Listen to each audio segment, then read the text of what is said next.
राम सुग्रीव मैत्री।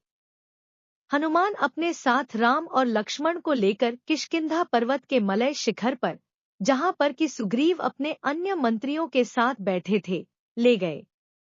सुग्रीव से दोनों भाइयों का परिचय कराते हुए हनुमान ने कहा, हे महाप्राज्ञ, अयोध्या के महाराज दशरथ के ज्येष्ठ पुत्र महापराक्रमी श्री रामचंद्र जी अपने अनुज लक्ष्मण जी के साथ यहाँ पधारे हैं। इनके पंचवटी में निवास काल में इनकी पत्नी सीता जी को लंका का राजा रावण चुरा ले गया। उन्हीं की खोज के लिए ये आपकी सहायता चाहते हैं। ये आपसे मित्रता करने की इच्छा रखते हैं।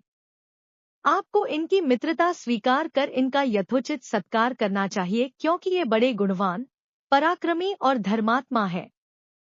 ये दोनों हमारे लिए परम पूजनीय हैं।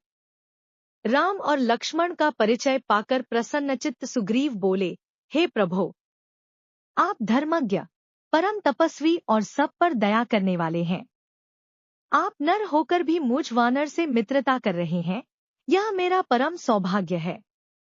आपकी मित्रता से मुझे ही उत्तम लाभ होगा।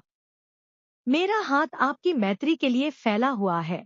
आप इसे अपने हाथ में लेकर परस्पर मैत्री का अटूट संबंध बना दें। सुग्रीव के वचन सुनकर राम ने अत्यंत प्रसन्न होकर सुग्रीव के हाथ को अपने हाथ में लिया, फिर प्रेमपूर्वक सुग्रीव को छाती से लगा लिया। हनुमान ने भिक्षुरूप त्याग कर अग्नि प्रज्वलित की। राम और सुग्रीव ने अग्नि की प्रदक्षिणा कर मैत्री की शपथ ली और दोनों एक दूसरे के मित्र बन गए। इसके पश्चात राम और सुग्रीव अपने अपने आसनों पर बैठकर परस्पर वार्तालाप करने लगे। सुग्रीव ने कहा, हे राम, मेरे ज्येष्ठ भ्राता वाली ने मुझे घर से निकालकर मेरी पत्नी का अपहरण कर लिया है और मेरा राज्य भी मुझसे छीन लिया है। वह अत्यधिक शक्तिशाली है। मैं उससे भयभीत होकर ऋष्यमुख पर्वत के इस मलयगिरी प्रखंड में निवास कर रहा हूँ। आप अत्यंत पराक्रमी और तेजस्वी हैं। आप मुझे अभय दान देकर वाली के भय से मुक्त करें।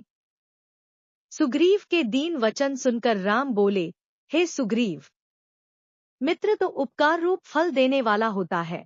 मैं अपने तीक्ष्ण बाणों से तुम्हारी पत्नी के हरण करने वाले वाली का वध कर दूंगा। अब तुम उसे मरा हुआ ही समझो। सुग्रीव ने प्रसन्नतापूर्वक कहा, हे राम, मेरे मंत्रियों में श्रेष्ठ सचिव हनुमान मुझे आपकी विपत्ति की संपूर्ण कथा बता चुके हैं। आपकी पत्नी सीता आकाश या पाताल में कहीं भी हो, मैं अवश्य उनका पता लगवाऊंगा। रावण तो क्या, इंद्र आदि देवता भी सीता को मेरे वानरों की दृष्टि से छिपा कर नहीं रख सकते। राघव, कुछ ही दिनों पूर्व एक राक्षस एक स्त्री को लिए जा रहा था। उस समय हम इसी पर्वत पर बैठे थे। तब हमने उस स्त्री के मुख से हा राम, हा लक्ष्मण शब्द सुने थे। मेरा अनुमान है कि वह सीता ही थी। उसे मैं भली भांति देख नहीं पाया। हमें बैठे देखकर उसने कुछ वस्त्राभूषण नीचे फेंके थे। वे हमारे पास सुरक्षित रखे हैं। आप उन्हें पहचान कर देखिए, क्या वे सीता जी के ही है। यह कहकर सुग्रीव ने एक वानर को वस्त्राभूषणों को लाने की आज्ञा दी। उन वस्त्राभूषणों को देखते ही राम का धीरज जाता रहा। वे नेत्रों से अश्रु बहाते हुए शोकविह्वल हो गए और धैर्य छोड़कर पृथ्वी पर गिर पड़े। चेतना लौटने पर वे लक्ष्मण से बोले, हे लक्ष्मण, सीता के इन आभूषणों को पहचानो। राक्षस के द्वारा हरे जाने पर सीता ने इन आभूषणों पृथ्वी पर गिरा दिया होगा। लक्ष्मण ने कहा, भैया, इन आभूषणों में से न तो मैं हाथों के कंकणों को पहचानता हूँ, न गले के हार को और न ही मस्तक के किसी अन्य आभूषणों को पहचानता हूँ, क्योंकि मैंने आज तक सीता जी के हाथों और मुख की ओर कभी दृष्टि नहीं डाली। हाँ, उनके चरणों की नित्य वंदना करता रहा हूँ, इसलिए इन नूपुरों को अवश्य पहचानता हूँ। ये वास्तव में उन्हीं के हैं।